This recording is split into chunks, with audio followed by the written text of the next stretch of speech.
आज आपण सर्वजण शेकडेवारी हा टॉपिक शिकणार आहोत. कोणता टॉपिक? शेकडेवारी. आणि त्यामध्ये पहा, तुम्हाला पहिला एक्झाम्पल बोर्ड वरती दिसतोय. काय आहे? n चे 12.5% बरोबर 185, तर n बरोबर किती? मग काय करायचं पहा. तर जेव्हा कधी आपल्याला 12.5 दिले, 12.5चं जे फ्रॅक्शन आहे ते 12.5चं फ्रॅक्शन किती आहे?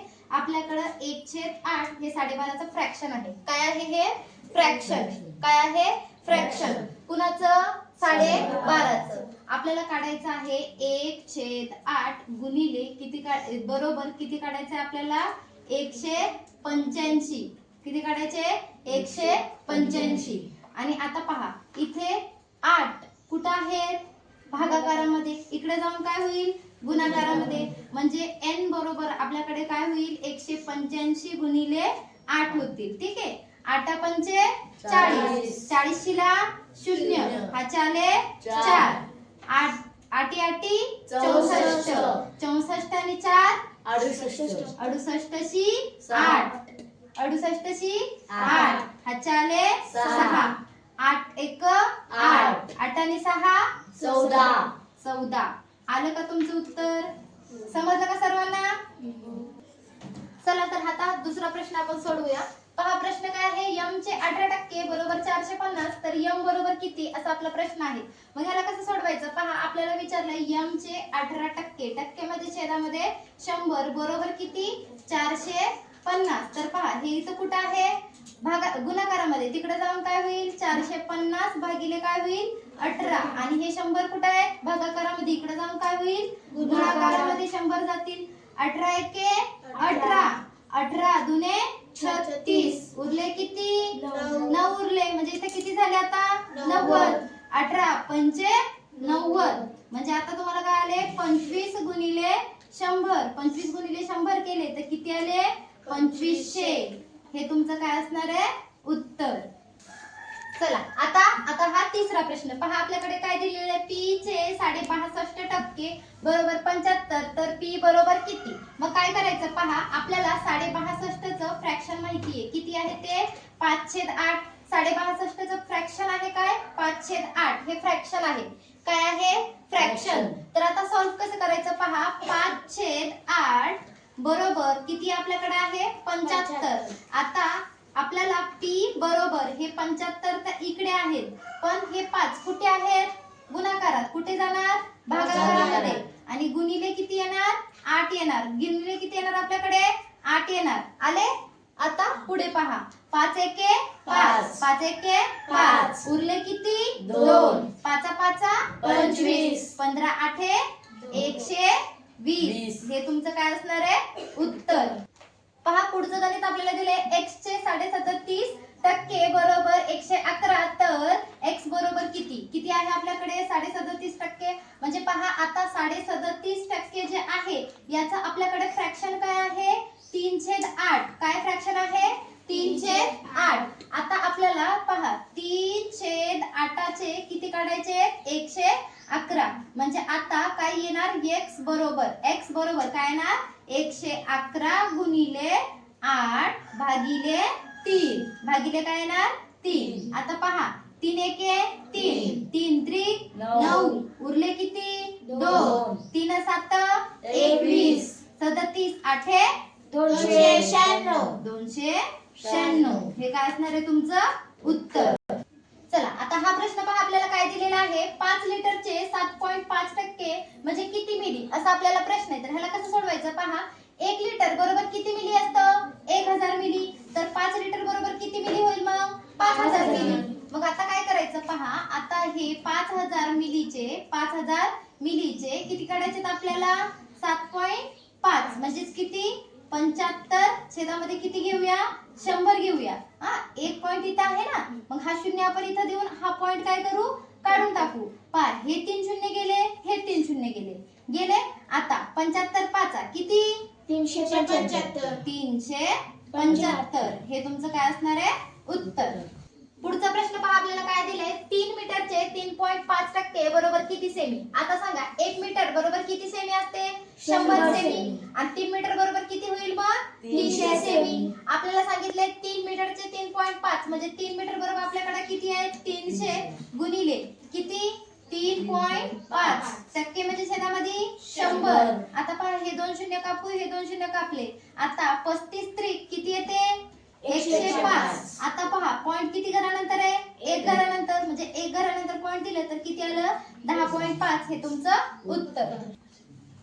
चला तर आता हा प्रश्न पहा काय दिलाय 2.5 तासाचे 15% बरोबर किती मिनिटे. तर पहा आपल्याला 2.5 तास दिलेत, ह्याला गुणिले 60 करू. का बरं, एका तासामध्ये किती मिनिटे असतात 60 मिनिटे असतात, म्हणून 60 ने गुणायचं. आता 2.5 गुणिले 60 जर केले तर किती येतात 150. आता 150 गुणिले किती करणार तुम्ही सांगा 15 भागिले किती 100. हा शून्य गेला, हा शून्य गेला.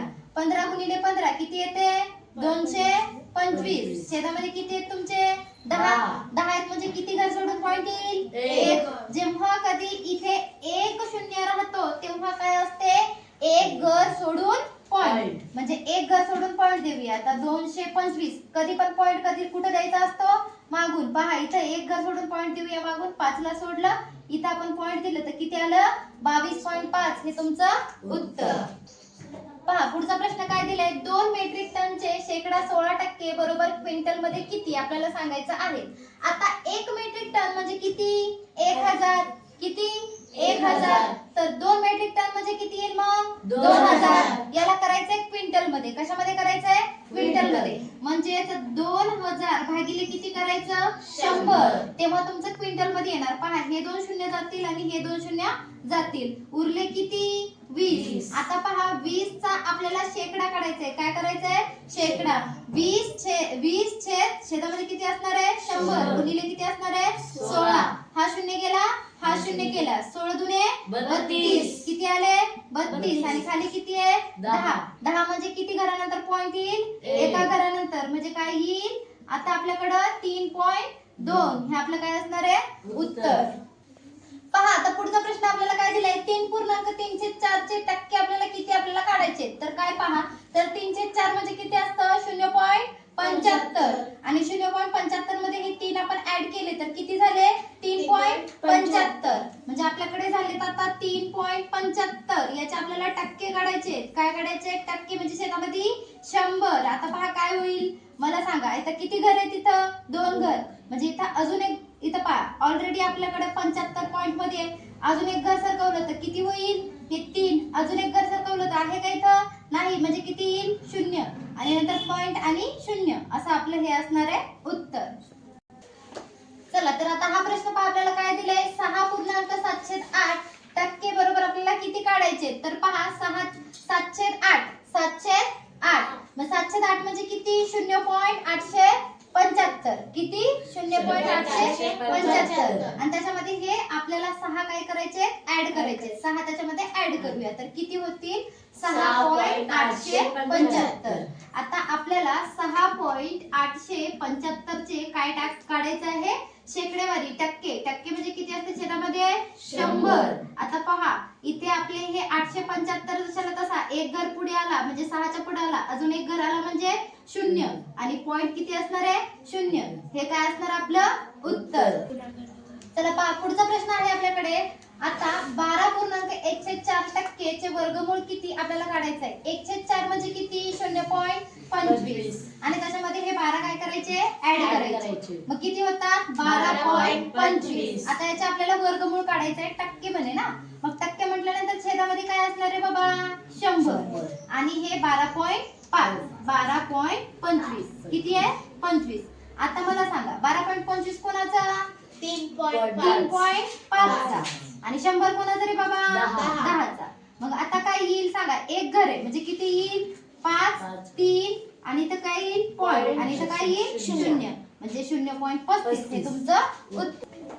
पहा आपल्याला बोर्डवरती जो प्रश्न दिलाय तो कसा आहे पहा. आपल्याला शेकडा काढायचा आहे 4/5 त्याचा वर्ग दिलाय बरोबर किती आपल्याला काढायला सांगितलेलं आहे. तर 4/5 म्हणजे काय असतं 0.8. किती असतं 0.8 आणि याचा काय दिला आपल्याला वर्ग.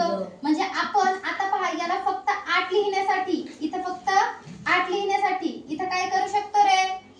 किती घरानंतर पॉइंट आहे एका घरानंतर, म्हणजे खाली किती येईल 10 आणि ह्या दोघांचा काय वर्ग.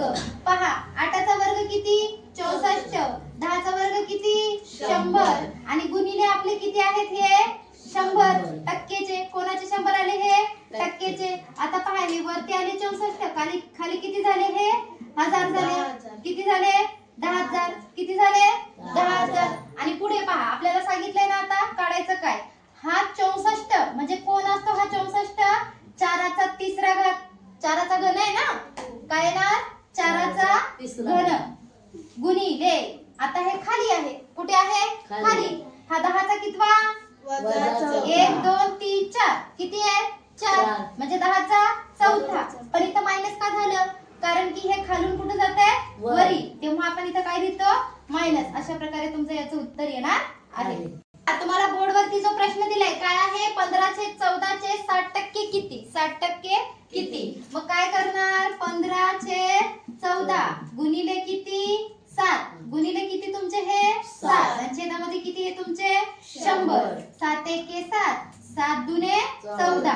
आता बे एके बे पंच 10. आता बे साती 14 भाग जाते का नाही बे साती 14 उरले किती आपल्याकडे एक उरला. म्हणजे इथं किती झाले मग आता कसं एक उरला नाही. इथे पहा आपल्याकडे किती येईल इथं तर एक उरला तर आपण काय करतो 0 म्हणजे बे पंचे 10 पॉइंट घेतल्यानंतर किती येईल बे पंच 10 म्हणजे किती येणार इथं आपल्याला 7.5. आता 7.5 छेदामध्ये किती आहे तुमच्याकडं 100. आता काय होईल सांगा एक घर तर ऑलरेडी आहे. आता अजून एक घर गेलो तर 7 आले. अजून एक घर गेलो तर 0 आले आणि पॉइंट किती हे 0 म्हणजे 0.075 हे तुमचं उत्तर. पहा आता प्रश्न काय आहे 3/8 किती. मग काय करणार तुम्ही 3/8 गुणिले 24 म्हणजे छेदामध्ये 100. आता 8 1 8 8 3 24 3 3 9 छेदामध्ये 100. आता पहा आपण काय करणार दोन घर म्हणजे हे एक घर अजून एक घर पॉइंट दिला म्हणजे काय आलं आपल्याकडं 0.09 हे तुमचं काय असणार आहे उत्तर. चला पहा हा प्रश्न काय दिला आपल्याला 5/16 4% बरोबर किती. तर काय करायचं 5/16 गुणिले 4% म्हणजे छेदामध्ये किती असणार आहे 100. 4 1 4 4 चोक 16 इथे भाग देऊया काय होईल पहा 4 1 4 4 1 4 उरले किती एक उरलं ना पॉइंट घेतल्यावर किती झाले बघ इथं 10 4 2 8 उरले किती 2 शून्य घेतल्यावर किती झाले 20 4 5 20 म्हणजे किती आलं 1.25 छेदामध्ये 100. आता पॉइंट किती घरानंतर जाईल 2 घरानंतर ऑलरेडी 2 घरानंतर आहे. अजून एक घर गेला तर किती आलं 1 अजून एक घर गेला तर किती आलं 0 आणि पॉइंट किती 0 हे काय असणार आपलं उत्तर. पहा आपल्याला प्रश्न काय दिलाय 0.625 म्हणजे 625 चे 12% किती आपल्याला विचारलेले आहे. म्हणजे काय करायचं पहा इथं हे 625 लिहायचे आणि किती घर सोडून आता किती घर आहेत 3 घरानंतर म्हणजे खाली आपण 3 शून्य घेऊ शकतो म्हणजे 1000 घेऊ शकतो. गुणिले आपले किती 12/100 म्हणजे छेदामध्ये किती असतं 100. आता पहा किती 125 5 625 आणि 125 8 किती येते 1000. मग आता काय होईल पहा 4 2 8 4 3 12 किती आले 12. मग आता 5 3 किती होतात 15 किती होतात 15 छेदामध्ये 2 गुणिले किती आपले हे भागाकारामध्ये किती असतात खाली कुठे किती आहेत आपले हे 100 गुणिले इथे किती येते 100 आहेत का नाही. आता पहा आपण भाग देऊया बे 1 बे आता बे 7 14 उरला 1 पॉइंट दिला 0 घेतला बे 5 10 वरती आलं 7.5 खाली आहेत आपल्याकडे 100 किती आहेत खाली 100 म्हणजे किती घरानंतर पॉइंट जाईल 2 घरानंतर देऊ शकतो आपण पहा 5 7 आणि 0 पॉइंट किती 0 म्हणजे 0.075 हे तुमचं उत्तर राहील. पहा हा प्रश्न आहे 3.3/4 गुणोत्तरात आपल्याला कसे लिहिता येईल. पहा दोघांचा गुणाकार करायचा 4 त्रिक किती येतात 12 अधिक हे 3 छेदामध्ये हे तुमचे 4% म्हणजे छेदामध्ये किती असणार 100 याच्या सोबत हे 100 असणार आहे. आता 12 आणि 3 किती झाले 15 छेदामध्ये 4 गुणिले 100 केले तर किती आले 400. आता पहा भाग जातो 5 ने 5 त्रिक 15 5 8 40 उरला 0 म्हणजे तुम्हाला किती आलं 3/4 80. गुणोत्तरामध्ये कसं येईल? 3 दोन्ही 14 येतात आणि हे 14 अधिक 1 छेदामध्ये हे आपले होते 2 आणि गुणिले हे आपले 100 आहेत. म्हणजे वरती झाले 14 आणि 1 15 झाले आणि खाली झाले आपले 200. तर पहा भाग जातो 5 आणि 5 त्रिक 15 आणि 5 20 म्हणजे खाली झाले 40. म्हणजे आपलं आलं 340 आलं. म्हणजे गुणोत्तरात कसं लिहितो? 340 हे आपलं उत्तर असणार आहे. पहा आपण हा प्रश्न सोडवणार आहे. 2.1/12 हे गुणोत्तरात कसे लिहाल? तर कसं लिहायचं? पहा हे दोघांचा गुणाकार करायचा. 12 दुने 24 24 अधिक 1 छेदामध्ये आपले हे 12 गुणिले 100 असणार आहेत. मग किती झालं? 25 झाले. 24 आणि 1 झाले 25 छेदामध्ये हे 1200. आता पहा 25 एक 25 25 चोक 100 उरले किती? 20. मग आता 25 8 200 म्हणजे आला आपल्याला 1/48. याला गुणोत्तरामध्ये कसं लिहिणार? 1/48 हे आपलं काय असणार आहे? उत्तर. चला तर पहा प्रश्न आपल्याला दिलाय 12.1/2 बरोबर आपल्याला गुणोत्तर काढायचं आहे. कसं काढणार? पहा तुम्ही काय करणार? 12 दुने 24 24 अधिक 1 किती झाले? 25. छेद किती असणार आहे? 2 गुणिले 100 म्हणजे किती असणार आहे तुमचे? 200 असणार आहे. म्हणजे 25 छेद किती असणार आहे तुमचे? 200. 25 एक 25 25 8 200 म्हणजे उत्तर काय आलं तुमचं? 1/8 बरोबर गुणोत्तरामध्ये 1/8 हे तुमचं उत्तर.